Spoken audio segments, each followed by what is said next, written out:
सकाळ पिलामाने आज आमर आउ एक नूतन वीडियो को आपण मानक स्वागत। आज महांती रचित अमृतर संतान उपन्यास उपर आलोचना करिबा। एही उपन्यासटी 1949 मसीह प्रकाश पाइथिला। एही उपन्यास पई लेखक 1955 मसीह केंद्र साहित्य अकादमी पुरस्कार पाइथिले। एहा हेउची ओडिया साहित्यर प्रथम केंद्र साहित्य अकादमी पुरस्कार प्राप्त पुस्तक। एही उपन्यासर कथावस्तु एक कंध परिवार को नहीं रचित। एथिरे सरब सावंतार छोट परिवार कथा वर्णित होईछि।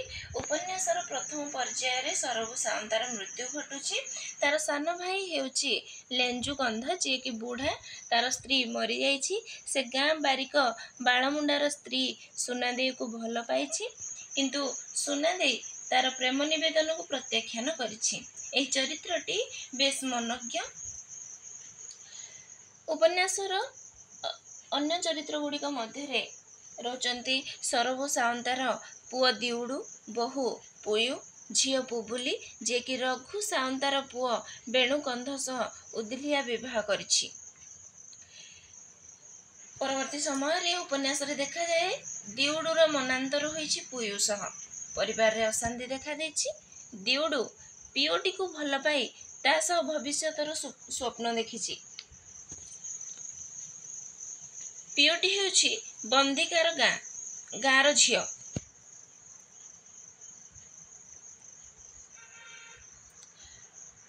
पूर्वरु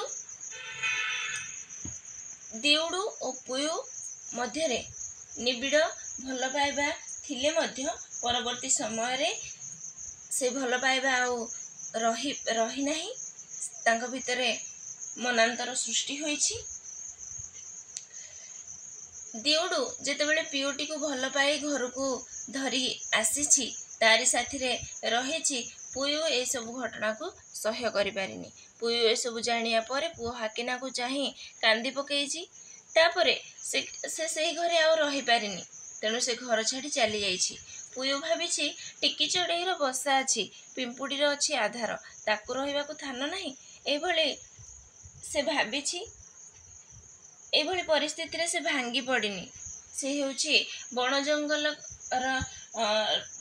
रे रहुथिबा गोटे झियो। से बहुत धैर्यवान, तेणु से भाबिछि जीवन रे स्वाद अछि, मरण नाही, दुख नाही।